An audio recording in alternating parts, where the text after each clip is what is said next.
ಸಾಮಾಜಿಕ ಜಾಲತಾಣದಲ್ಲಿ ಮತ್ತೊಂದು ಜನತಾ ಪಾರ್ಟಿ ಸದ್ದು ಮಾಡ್ತಾ ಇದೆ. ಸಿಜೆಪಿ ಬಳಿಕ E20 ಜನತಾ ಪಾರ್ಟಿ ಎಂಬ ಇನ್ಸ್ಟಾ ಪೇಜ್ ಸೃಷ್ಟಿಯಾಗಿದೆ. ಇದರಲ್ಲಿ ಇನ್ಸ್ಟಾಗ್ರಾಮ್ ಖಾತೆಯಲ್ಲಿ 5.01 ಲಕ್ಷಕ್ಕಿಂತ ಹೆಚ್ಚಿನ ಫಾಲೋವರ್ಸ್ ಇದ್ದಾರೆ. ಇದರಲ್ಲಿ ಎಕ್ಸ್ ಖಾತೆಯಲ್ಲಿ 55,700ಕ್ಕಿಂತ ಹೆಚ್ಚಿನ ಫಾಲೋವರ್ಸ್ಗಳು ಇದಕ್ಕಿದ್ದಾರೆ. ಪೆಟ್ರೋಲ್ಗೆ 20% ಎಥನಾಲ್ ಮಿಶ್ರಣ ಮಾಡ್ತಾ ಇದ್ದೀರಲ್ಲ, ಇದಕ್ಕೆ ನಮ್ಮ ವಿರೋಧ ಇದೆ ಅಂಥೇಳಿ ಈ ಒಂದು ಪೇಜ್ ಒಂದು ಕಡೆ ಹೇಳ್ತಾ ಇದೆ. E20 ಪೆಟ್ರೋಲ್ನಿಂದ ವಾಹನಗಳ ಮೈಲೇಜ್ ಕುಸಿತ ಆಗ್ತಿದೆ ಅಂತ ಈ ಪೇಜ್ ಆರೋಪ ಮಾಡ್ತಾ ಇದೆ. ಮೈಲೇಜ್ ಡ್ರಾಪ್ ಆಗ್ತಾ ಇದೆ, ಎಂಜಿನ್ಗಳ ಕೆಲ ಭಾಗ ಹಾಳಾಗ್ತಾ ಇದೆ. ಯಾರು ಹೊಣೆ ಇದಕ್ಕೆ? ಹೇಗೋ ಜನ ಪೆಟ್ರೋಲ್ ಬೆಲೆ ಜಾಸ್ತಿ ಮಾಡ್ತಿರೋ, ವೆಹಿಕಲ್ ಟ್ಯಾಕ್ಸ್ ನೀವು ಎಷ್ಟೋ ಹಾಕ್ತಿರೋ, ಪೆಟ್ರೋಲ್ಗೂ ಟ್ಯಾಕ್ಸ್ ಜಾಸ್ತಿ ಹಾಕ್ತಿರೋ, ದುಬಾರಿ ಮಾಡ್ತಿರೋ, ಲೀಟರ್ 100 ರೂಪಾಯಿ ಮಾಡ್ತಿರೋ, ಎಲ್ಲವನ್ನು ಹಾಕ್ಸ್ಕೊಂಡು ಹೋಗ್ತಾ ಇದ್ರು. ಎಥನಾಲ್ ಮಿಶ್ರಣ ಮಾಡ್ಕೊಂಡಿದ್ದೀಗ ಎಂಜಿನ್ಗಳೇ ಕೆಲಸಕ್ಕೆ ಬರ್ತಾ ಇವೆಯಲ್ಲ, ಎಂಜಿನ್ಗಳು ರಿಪೇರಿ ಆಗ್ತಿದೆಯಲ್ಲ, ಭಾಗ ಹಾಳಾಗ್ತಿರೋ ಒಂದು ಆರೋಪ ಕೇಳಿ ಬರ್ತಾ ಇದೆಯಲ್ಲ, ಇದಕ್ಕೆ ಯಾರು ಉತ್ತರ ಕೊಡ್ತೀರಿ? ಇದಕ್ಕೆ ವಿವಿಧ ಬೇಡಿಕೆಗಳಿಗೆ ಆಗ್ರಹಿಸಿಕೊಂಡು ಈ ಪೇಜ್ ಇದೀಗ ಶುರುವಾಗಿದೆ. ಕೇಂದ್ರ ಸಚಿವ ನಿತಿನ್ ಗಡ್ಕರಿ ರಾಜೀನಾಮೆ ಕೊಡಬೇಕು ಅಂಥೇಳಿ ಆಗ್ರಹ ಮಾಡ್ತಾ ಇದ್ದಾರೆ. E20 ಹರ್ದೀಪ್ ಸಿಂಗ್ ಪುರಿಯನ್ನು ಒಂದು ಕಡೆ ಒಳಗಡೆ ಹೇಳ್ಕೊಳ್ತಾ ಇದ್ದಾರೆ, ನಿತಿನ್ ಗಡ್ಕರಿಯನ್ನು ಹೇಳ್ಕೊಳ್ತಾ ಇದ್ದಾರೆ.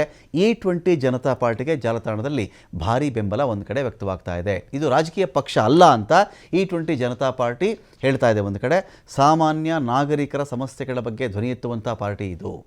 E20 ಪೆಟ್ರೋಲ್ ಪರಿಣಾಮದ ಬಗ್ಗೆ ಚರ್ಚೆಗೆ ಪ್ರೋತ್ಸಾಹ ಮಾಡುತ್ತೆ. ಇದು ಸ್ವತಂತ್ರ ನಾಗರಿಕ ಆಂದೋಲನ ಅಂತೇಳಿ ಪಾರ್ಟಿ ಹೇಳಿಕೊಂಡಿದೆ. ಬೇಡಿಕೆ ಏನು ಅಂದರೆ E20 ಪೆಟ್ರೋಲ್ ಜೊತೆಗೆ 100% ಶುದ್ಧ ಪೆಟ್ರೋಲ್ ಮಾರಾಟ ಮಾಡಬೇಕು. ಸರಿಯಪ್ಪ, ನೀವು E20 ಹಾಕ್ಕೊಳ್ಳಿ ಅಂತ ಕಡ್ಡಾಯ ಮಾಡುವಂತಿಲ್ಲ. ನಮಗೆ ಇನ್ನೊಂದು ಕಡೆ 100% ಶುದ್ಧವಾಗಿರುವ ಪೆಟ್ರೋಲ್ ಒಂದು ಕಡೆ ಅವೈಲಬಲ್ ಇರಬೇಕು. ಬೇಕಿದ್ದವರು ಆ ಪೆಟ್ರೋಲ್ ಹಾಕ್ಸ್ಕೊಳ್ತಾರೆ. ಇಲ್ಲ, ನಿಮ್ಮ ಮಾತನ್ನು ಕೇಳ್ಕೊಳ್ಳೋರು, ನಿಮ್ಮ ಮಾತನ್ನು ನಂಬೋರು E20 ಹಾಕ್ಸ್ಕೊಳ್ಳಿ, ನಮ್ಮ ತಕರಾರಿಲ್ಲ. ನೀವು ಬೇರೆ 100% ಪರಿಶುದ್ಧ ಪೆಟ್ರೋಲೇ ಇಲ್ಲದಂತೆ ಮಾಡುವಂಥ ಸ್ಥಿತಿಯಲ್ಲಿ ಮಾರ್ಕೆಟ್ ನೀಡಬಾರದು.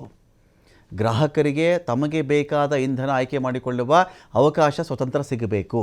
ನಮ್ಮ ಹೋರಾಟ ಸಬ್ಸಿಡಿ, ಉಚಿತ ಇಂಧನ, E20 ಪೆಟ್ರೋಲ್ ನಿಲ್ಲಿಸೋಕ್ಕೆ ಅಲ್ಲ. ಸಬ್ಸಿಡಿ ಕೊಟ್ಬಿಡಿ, ನಮಗೆ ಫ್ರೀಯಾಗಿ ನಮಗೆ ಫ್ಯೂಯಲ್ ಕೊಟ್ಬಿಡಿ, E20 ಪೆಟ್ರೋಲು ನಿಲ್ಲಿಸಬೇಕು ಅಲ್ಲ. E20 ಇಟ್ಕೊಳ್ಳಿ. ಆ E20 ಪೆಟ್ರೋಲನ್ನು ಯಾವ ಎಂಜಿನ್ಗಳು ಸಪೋರ್ಟ್ ಮಾಡ್ತವೋ, BS6 ಮಾಡುತ್ತಾ, BS7 ಮಾಡುತ್ತಾ, 8 ಮಾಡುತ್ತಾ, 15 ಮಾಡುತ್ತಾ, 20 ಮಾಡುತ್ತಾ, ತೊಗೊಳ್ಳಿ ನೀವು ಆ ಗಾಡಿನ. ಅವ್ರು ಹಾಕ್ಸ್ಕೊಳ್ಳಿ ಅದನ್ನು. ಬೇರೆ ಎಲ್ಲ 2023ಕ್ಕಿಂತ ಮುಂಚಿನ ಗಾಡಿಗಳಿದೆಯಲ್ಲ, ಸಪೋರ್ಟ್ ಮಾಡಲ್ಲ. ಅವರು ಆ ಗಾಡಿಗಳಿಗೆ, ಆ ಎಂಜಿನ್ಗಳಿಗೆ ಈ ಪೆಟ್ರೋಲ್ ಹಾಕ್ಸಿದ ತಕ್ಷಣ ಹಾಳಾಗೋಕ್ಕೆ ಶುರುವಾಗಿದೆ. ಇನ್ಶೂರೆನ್ಸ್ ಕಂಪ್ನಿಯವರು ಅವ್ರಿಗೆ ಇನ್ಶೂರೆನ್ಸ್ ಕಟ್ಕೊಡಲ್ಲ, ಕ್ಲೈಮ್ ಮಾಡೋಕ್ಕೆ ಬರಲ್ಲ ಅಂತ ಹೇಳ್ತಾರೆ. ಮನುಷ್ಯ ಗಾಡಿಯನ್ನು ಕಳ್ಕೊಂಡು ಲಕ್ಷಾಂತರ ರೂಪಾಯಿ ಬಂಡವಾಳವನ್ನು ಕಳ್ಕೊಂಡಿರೋದು ಹೇಗೆ? ಸವಾರರು ಸೂಕ್ತ ಇಂಧನ ಆಯ್ಕೆ ಮಾಡಿಕೊಳ್ಳುವ ಹಕ್ಕಿಗಾಗಿ ಮಾತ್ರ ನಾವು ಹೋರಾಟ ಮಾಡ್ತೀವಿ. ಜೊತೆಗೆ ಇಂಧನ ಮಿಶ್ರಣದ ವಿವರಗಳನ್ನು ಸರಿಯಾಗಿ ಪ್ರದರ್ಶನ ಮಾಡಬೇಕು ನೀವು ಪೆಟ್ರೋಲ್ ಬಂಕ್ಗಳಲ್ಲಿ. ನಾನು ಯಾವ ತೈಲ ಹಾಕ್ಸ್ಕೊಳ್ತಾ ಇದ್ದೀನಿ ಇವತ್ತು ಅಂಥೇಳಿ ನನಗೆ ಅದರ ಬಗ್ಗೆ ಮಾಹಿತಿ ನೋಡುವಂಥ ಹಕ್ಕಿದೆ. ವಿವಿಧ ಇಂಧನ ಮಿಶ್ರಣಗಳ ವೆಚ್ಚ, ಎಷ್ಟು ಖರ್ಚು ಮಾಡಿದ್ದೀರಿ ಇಂಧನ ಮಿಕ್ಸ್ ಮಾಡೋಕ್ಕೆ, ಅದರದ್ದು ಪ್ರಯೋಜನ ಮತ್ತು ಕಾರ್ಯಕ್ಷಮತೆ, ಇದ್ರ ಬಗ್ಗೆ ಸ್ಪಷ್ಟ ಮಾಹಿತಿ ಕೊಡುವುದು ಕೂಡ ನಮ್ಮ ಅಭಿಯಾನ ಒತ್ತಾಯಿಸುವಂಥ ವಿಚಾರ. ಅದು ಬೇರೆ ಬೇರೆ ಇಂಧನ ಮಿಶ್ರಣ ವಾಹನದ ಮೈಲೇಜ್ ಮೇಲೆ, ಎಂಜಿನ್ ಕೆಪಾಸಿಟಿ ಮೇಲೆ, ಸ್ಪೀಡ್ನ ಮೇಲೆ ಪರಿಣಾಮ ಬೀರುತ್ತೆ. ಹೊಗೆ, ದೀರ್ಘ ವಾಹನ ನಿರ್ವಹಣೆ ಮೇಲಿನ ಪರಿಣಾಮ ಪರಿಶೀಲನೆ ಮಾಡಲಿಕ್ಕೆ ಆಗ್ರಹ ಇದೆ. ಇವತ್ತು ಯಾವತ್ತೋ ಏನೂ ಆಗಲ್ಲ ಅಂದ್ಕೊಂಡು 2 ವರ್ಷ 3 ವರ್ಷ ಆದಮೇಲೆ ಗಾಡಿ ಕೆಟ್ಟು ಹೋಗ್ಬಿಟ್ರೆ ನಾನೇನು ಮಾಡಲಿ?